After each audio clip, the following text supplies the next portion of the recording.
Welcome to Northwest Adventure Rentals. This video will show you the proper way to set up your travel trailer when you reach your RV park or campsite destination.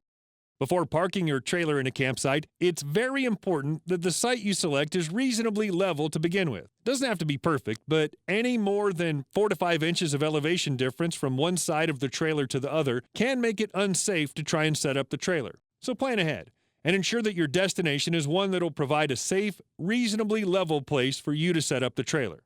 Once you've looked over the parking spot, go ahead and park the trailer, making sure to have one or more spotters outside the vehicle to help guide you safely. If you're backing into the site, it's important to first remove the anti-sway device to prevent damage to the hitch system. To remove the anti-sway device, loosen the tension on the slider and then pull the cotter pins out.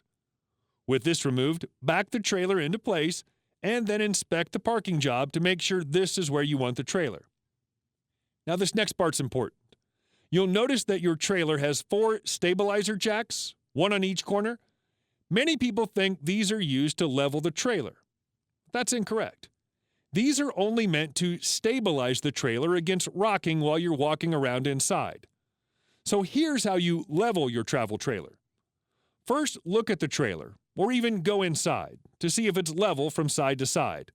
If the trailer sits a bit lower on one side, you'll want to pull it forward and place 1 or 2 of the provided 2x6 leveling blocks behind the tires. Back up onto the leveling blocks to raise the low side of the trailer, and then verify again that the trailer is level from side to side. Once the trailer's level from side to side, be sure to chock the wheels securely with the provided wheel chocks, making sure you chock the wheels that are on the ground, not the ones on the boards. With the wheels chocked, it's time to unhitch the trailer from the truck. To do so, remove the safety chains and breakaway cable. If you haven't already, be sure to remove the anti-sway device. Next, you'll want to raise the tongue of the trailer a bit to take some of the pressure off the spring bars. Having raised the tongue a few inches, remove the cotter pins from the hooks, and then use the provided section of pipe to lower the hooks and remove the chains. Be very careful, though. There can be a lot of stored energy in these spring bars, so keep a good grip on the pipe and carefully lower it until the chain comes off the hook. With the spring bars released, simply rotate each one forward past 90 degrees as shown. Then pull it down to remove it from the hitch. Carefully store the spring bars in the forward compartment of the trailer along with the other components. Now that the spring bars are removed, you can take out the coupler pin and then release the coupler latch. Go ahead and raise the tongue of the trailer until the coupler is clear of the hitch ball. Now unplug the 7-way power cord. Make sure the trailer is completely disconnected, then pull the tow vehicle out of the way.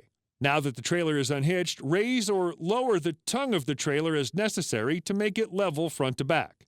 At this point, the trailer should be nice and level, wheels chocked and unhitched from the tow vehicle. Now it's time to deploy the stabilizer jacks. Your trailer has manual stabilizer jacks, and the hand crank is located inside the forward compartment. To deploy the jack, simply crank the jack down until it touches the ground, and then 1 or 2 more turns to snug it up. Do this at each corner of the trailer, being sure not to lift the tongue jack off the ground by lifting too high with the stabilizers. And that's it. Your trailer's now stabilized.